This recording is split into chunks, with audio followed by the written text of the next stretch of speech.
Hello students, पिछले lecture में क्या पढ़ा था हमने? सब्ट्रैक्शन ऑफ वेक्टर्स और प्रोडक्ट ऑफ वेक्टर्स के अंदर क्या पढ़ा था बेटा? हमने डॉट प्रोडक्ट पढ़ा था। ए डॉट बी किसके बराबर होता है? ए का मैग्नीट्यूड बी का magnitude into cos of angle between them. ठीक है, आगे देखो बेटा, क्रॉस प्रोडक्ट।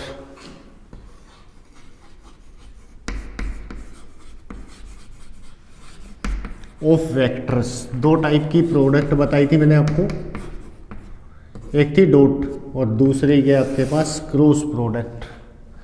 ठीक है, अब देखो यहां से कि क्रॉस प्रोडक्ट क्या होती है। ये vector A and this is vector B and theta will be the angle between vectors. ठीक है बेटा, तो ए क्रॉस बी क्या होती है? ए क्रॉस बी किसके इक्वल होता है बेटा? Magnitude of vector A magnitude of vector B into sine of angle between vectors, और इनटू में होता है यूनिट वेक्टर। ये होता है आपके पास A cross B. Vector A का मैग्नीट्यूड, वेक्टर बी का magnitude, sine of angle between vectors into में यूनिट वेक्टर। ठीक है बेटा, अब यहां से देखो, वेक्टर का मैग्नीट्यूड निकालोगे तो क्या आएगा? एक नंबर आएगा, स्केलर होता है। बी का मैग्नीट्यूड निकालोगे, नंबर आएगा, स्केलर होता है। साइन थीटा यहां से लेके यहां तक, साइन थीटा की वैल्यू क्या होती है आपके पास? -1 और 1 के बीच में होती है। तो यहां तक ये जो आंसर है ना, ये क्या आएगा? कोई ना कोई स्केलर आएगा। उस स्केलर के साथ गुणा में क्या है आपके पास? ये यूनिट वेक्टर मल्टीप्लीकेशन के अंदर है, और स्केलर को यूनिट वेक्टर से गुणा करते हैं तो वो आंसर क्या आएगा आपके पास? वेक्टर। तो ए क्रॉस बी जो आपके पास आएगा इज ए वेक्टर, वो एक वेक्टर आएगा बेटा। जैसे ए डॉट बी आता था आपके पास, एक नंबर आता था ए डॉट बी, लेकिन ए क्रॉस बी क्या आएगा? एक वेक्टर आएगा। ठीक है, इसीलिए आंसर जो होता है आपके पास ए क्रॉस बी का, वो वेक्टर आता है। इसीलिए ए क्रॉस बी जो होता है ना, उसको क्या बोलते हैं? क्रॉस प्रोडक्ट को वेक्टर प्रोडक्ट भी बोला जाता है इसको। ठीक है, क्योंकि आपका आंसर जो ना वो वेक्टर आता है। अब जो ए क्रॉस बी होगा आपके पास, वो एक वेक्टर होगा, तो direction of A cross B, direction होगी उसकी, direction of A cross B कैसे निकालते हैं बेटा? Is given by right hand thumb rule.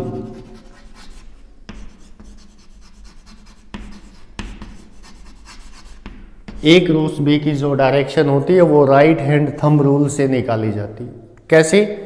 कि जो आपका राइट हैंड होता है उसकी फिंगर्स को आप ए क्रॉस बी निकालना है अगर आपको, तो राइट हैंड की जो फिंगर्स है, कर्लिंग ऑफ फिंगर्स,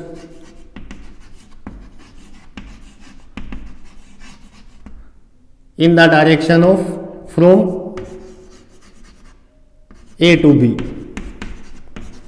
ए से बी की तरफ घुमाओगे अगर आपको ए क्रॉस बी निकालना है तो राइट हैंड की फिंगर्स को देखो, ए से बी की तरफ घुमाओगे, यहां पे जो आपके पास कर्लिंग ऑफ फिंगर्स है उनको, फिंगर्स को कर्ल कर दो ए से बी की तरफ, देन थंब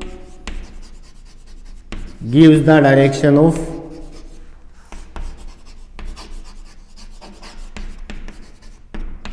ए क्रॉस बी। तो थंब जो होगा ना आपके पास, वो किसकी डायरेक्शन देगा? ए क्रॉस बी की। ए से बी की तरफ अपनी फिंगर्स को घुमाओ। ठीक है, थंब जिस डायरेक्शन में जाएगा वो डायरेक्शन आपके पास ए क्रॉस बी की होगी। अगर यहां पे निकाले बेटा तो ए क्रॉस बी कितना आएगा? बाहर की तरफ आ रहा है ना थंब बोर्ड से आउटवर्ड, तो ये आपके पास जो होगा ना, ये डायरेक्शन, ये क्या होगी आपके पास? Direction of A cross B. ठीक है, तो ए क्रॉस बी जो ना वो आउटवर्ड आएगा यहां से परपेंडिकुलरली। तो यहां से हम क्या कह सकते हैं कि जो आपके पास आया ए क्रॉस बी, वो ये है ना, ये ए से कितने एंगल के ऊपर है? 90, बी से भी कितने पे है? 90।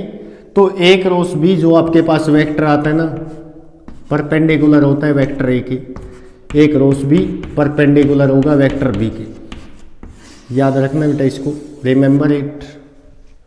ठीक है, तो ये आपके पास होगा ए क्रॉस बी। डायरेक्शन यहां से निकाल लेंगे उसकी वैल्यू, और उसके बाद उसकी डायरेक्शन ये होगी, राइट हैंड रूल से दी जाती।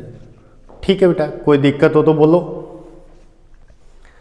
ए क्रॉस बी एक आंसर जो होता है आपके पास वो वेक्टर आता है, और उस वेक्टर की direction right hand thumb rule से देते हैं। ए क्रॉस बी निकालना है तो ए से बी की तरफ घुमाओगे, बी क्रॉस ए निकालना हो तो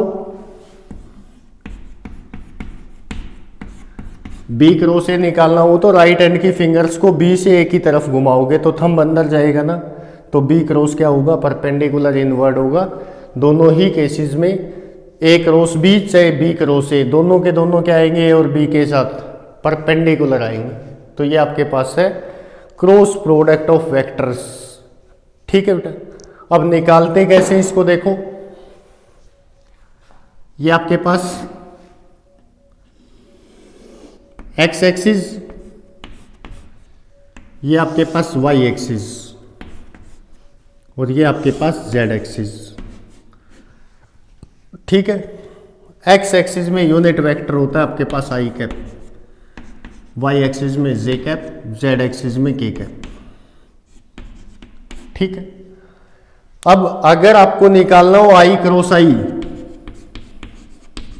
तो कैसे निकालोगे उसको, आई क्रॉस आई को क्या आएगा, वही फॉर्मूला लगाओ बेटा, आई का मैग्नीट्यूड, फिर से आई का मैग्नीट्यूड, आई और आई में एंगल कितना होगा, 0, पैरेलल होंगे आपस में, सारे आई कहाँ मिलेंगे आपको, एक्स एक्सिस में पैरेलल होंगे तो थीटा कितना, 0 इंटू में यूनिट वेक्टर आई क्रॉस आई, 1 आई का मैग्नीट्यूड, फिर से 1 साइन 0 0, तो कितना आ जाएगा 0 वेक्टर, या इसको 0 लिख देते हम। ठीक है, तो आई क्रॉस आई, जे क्रॉस जे, के क्रॉस के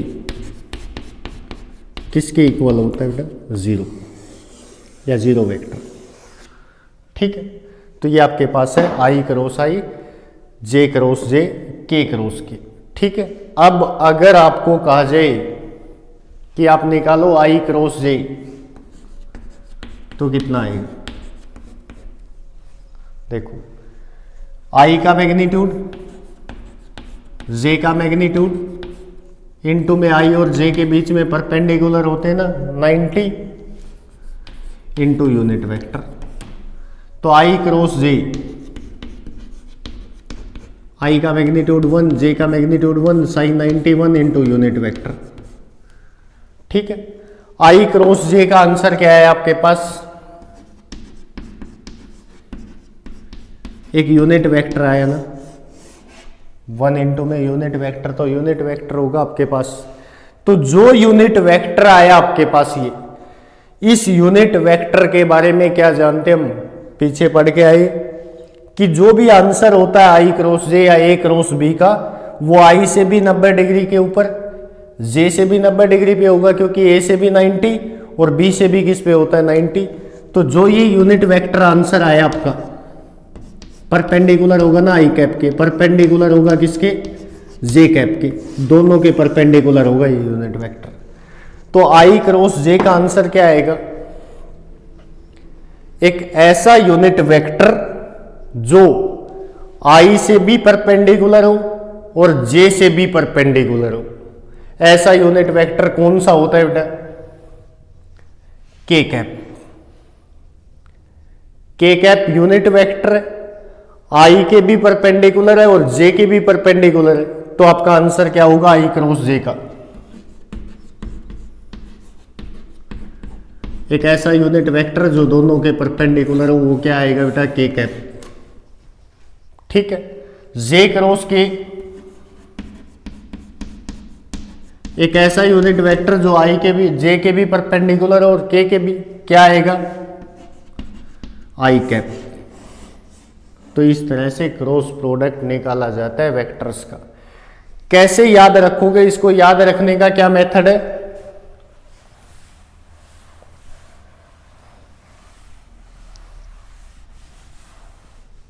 क्या मेथड आएगा इसको याद रखने का?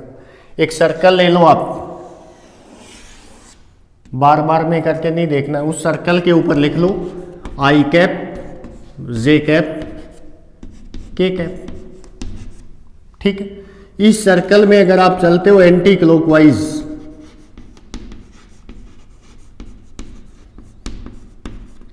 तो आपको पॉजिटिव साइन लेना है बेटा। ठीक है, और अगर आप चलते हो क्लॉकवाइज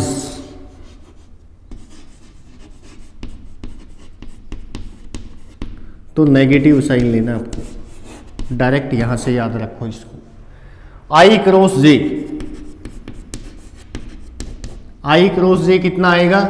आई से जे की तरफ चलना आपको, एंटी क्लॉकवाइज चल रहे हो आप, क्या है आगे? अगला यूनिट वेक्टर के कैप।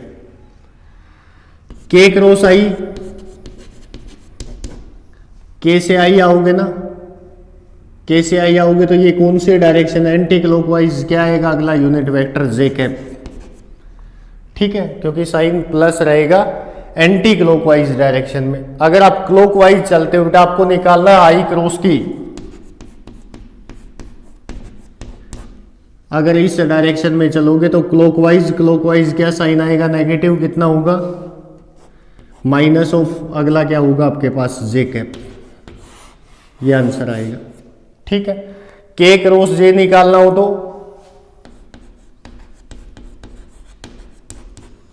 कौन से डायरेक्शन में चलना पड़ेगा?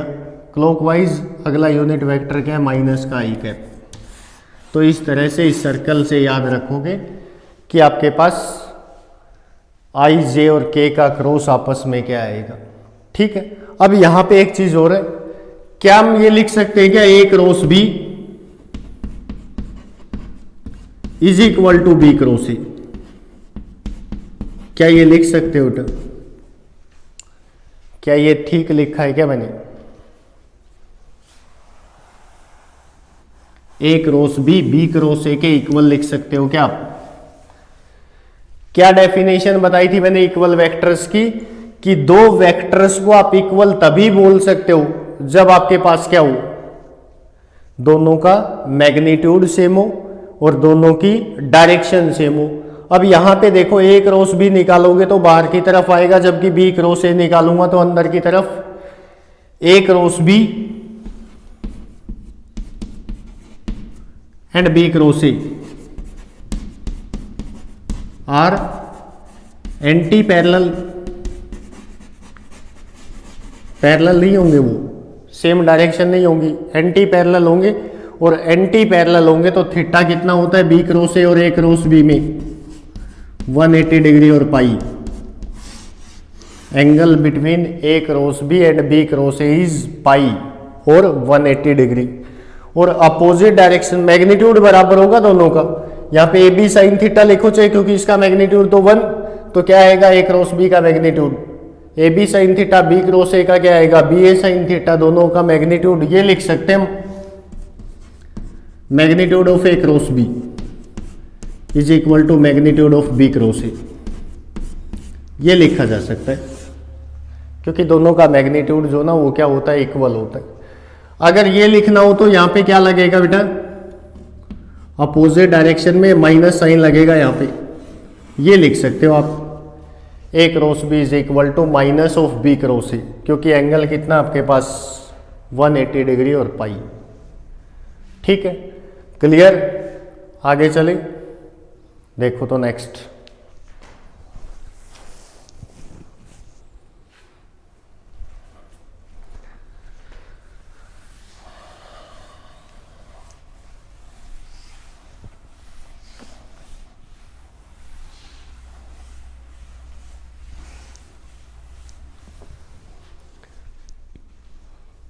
क्रॉस प्रोडक्ट को निकालते कैसे हम? मान लिया आपके पास दो वेक्टर से ए आई प्लस जे माइनस 2k और B 2i minus 3j plus की। ठीक है, और आपको ये कहे कि find A cross B. A cross B निकालना है बेटा आपको, तो कैसे निकालते? देखो ए क्रॉस बी, उस मेथड से करोगे तो बहुत लंबा पड़ेगा, पहले आई की इनके साथ करेंगे, फिर इनके साथ, फिर इनके साथ। ठीक है, डिटर्मिनेंट मेथड से निकालते हैं। ये जो पॉइंट लिखी है ना मैंने, इसको क्या बोलते हैं हम, डिटर्मिनेंट। 12th में पढ़ोगे मैट्रिक्स के अंदर इसको। यहां पे लिखना क्या आपको, आई कैप, जे कैप, के कैप। ठीक, अब ए वेक्टर जो है ना आपके पास, उसके आई जे के कोफिशिएंट जो ना उनके नीचे लिख दो।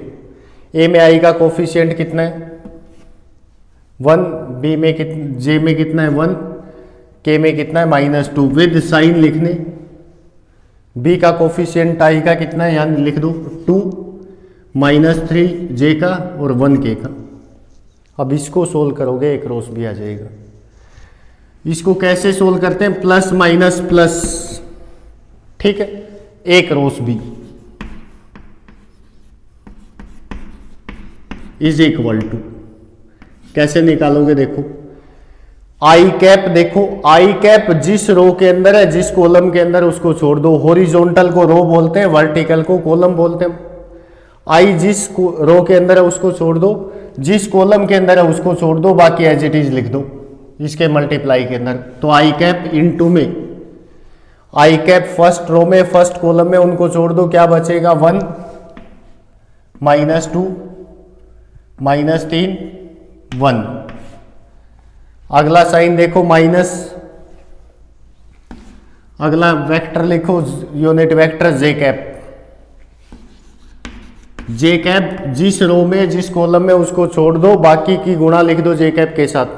फर्स्ट रो के अंदर है, सेकंड कॉलम छोड़ दो इनको, 1, 1, -2, 2, क्या बचेगा 1, 1, -2, 2 प्लस के कैप।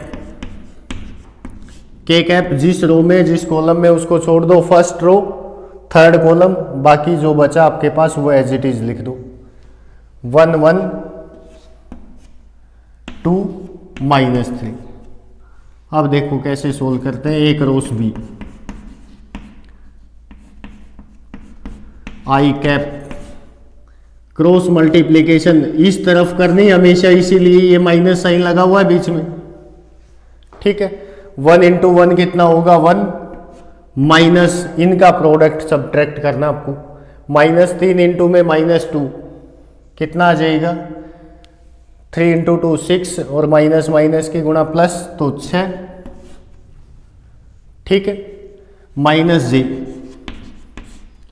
जे जिस रो के अंदर जे की ये क्रॉस मल्टीप्लाई करोगे 1 × 1 1 माइनस इन दोनों की गुणा बेटा, 2 × -2 -4 माइनस पहले से प्लस का 4 प्लस के कैप जिस रो के अंदर है जिस उसको छोड़ के ये लिखा हमने, इनकी गुणा -3 माइनस इनकी गुणा 2 × 1 2। अब इसको सोल्व कर लो, एक रोस भी किसके बराबर आएगा, माइनस का 5 आई कैप प्लस 5 और माइनस बाहर है तो माइनस का 5 जे कैप माइनस 5 के कैप। ये आपके पास आंसर आ जाएगा बेटा, एक रोस भी का।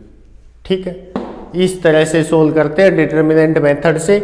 आई जे के लिखो coefficient of A coefficient of B. ठीक है, आई जिस रो के अंदर है जिस कॉलम के अंदर उनको छोड़ के बाकी की गुणा करते जाओ, इस तरह से लिखोगे। ठीक है, तो ये आपके पास एक रोस भी निकालने का तरीका होता है। ठीक है भाई,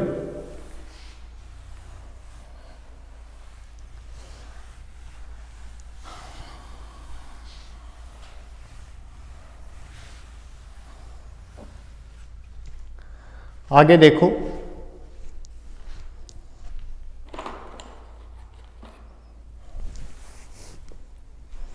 अगर मैं आपको बोलूं, देखो कुछ एग्जांपल्स देखते हो। If A cross B magnitude is equal to A dot B magnitude, then find angle between A and B. Find angle between vectors A and B, तो ए और बी के बीच का एंगल कितना होगा? देखो बेटा कैसे निकालोगे, ये कंडीशन गिवन है, ए क्रॉस बी का मैग्नीट्यूड किसके बराबर होता है?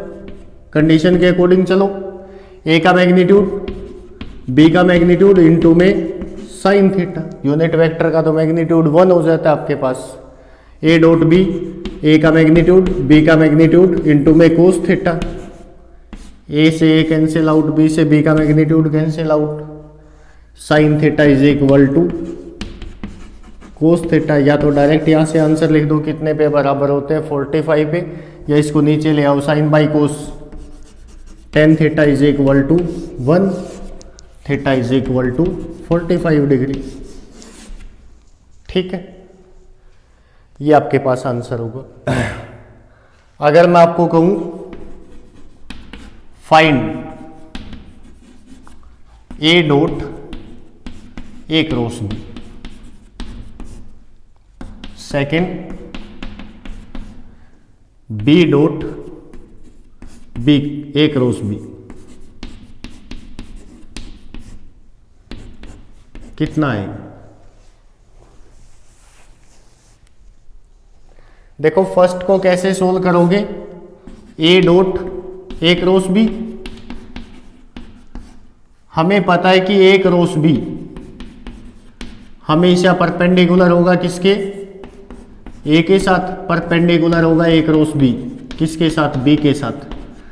तो ए क्रॉस बी और ए में एंगल कितना होगा? ए क्रॉस बी और ए में एंगल कितना होगा आपके पास? ए क्रॉस बी को क्या लिख सकते हो आप? मान लेता हूं वेक्टर सी, तो ए डॉट सी, ए और सी तो परपेंडिकुलर है क्योंकि सी परपेंडिकुलर है ना ए के साथ, तो कितना आएगा? 0। तो इसका आंसर आएगा बेटा 0। ये आप खुद सोल्व करना, यहीं से आ जाएगा कितना आंसर आएगा 0। ठीक है, आगे देखो।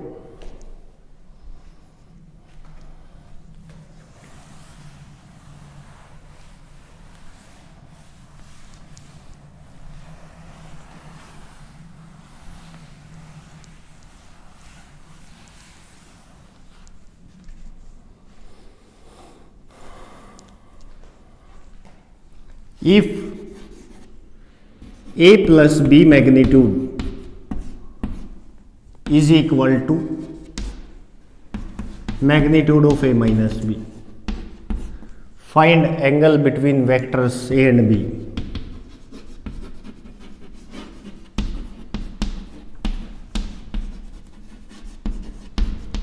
तो a और b के बीच का एंगल कितना होगा?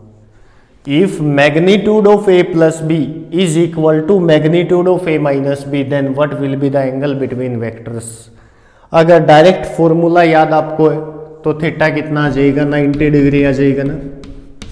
90 पे रिजल्टेंट ए स्क्वायर प्लस बी स्क्वायर होता है, चाहे आप सब्ट्रैक्शन करो चाहे आप एडिशन करो, नहीं तो फॉर्मूले लिख दो यहाँ पे, a plus b root of a square plus b square plus 2ab cos theta, a minus b का magnitude a square plus b square minus 2ab cos theta, root से root cancel out, a square b square cancel out हो जाएंगे root के बाद, क्या बचेगा? 2ab cos theta, इस तरफ क्या बचेगा बेटा? माइनस का 2ab कोस थीटा, इसको इस साइड ले जाओ, 2ab cos theta plus 2ab cos theta 4ab cos theta, इस साइड 0 बच जाएगा। 4 ए डॉट बी लिख सकता हूं इसको मैं। ठीक है, अब 4 तो 0 हो नहीं सकता, ए डॉट बी को 0 होना पड़ेगा ना, तो A dot B 0, A is perpendicular to B, ये आंसर आ जाएगा 90 डिग्री। ठीक है, आगे देखो बेटा।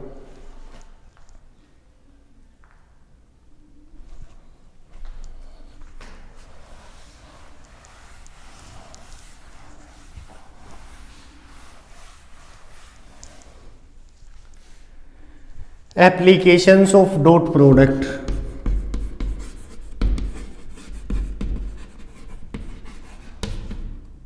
vector product या फिर क्रॉस प्रोडक्ट।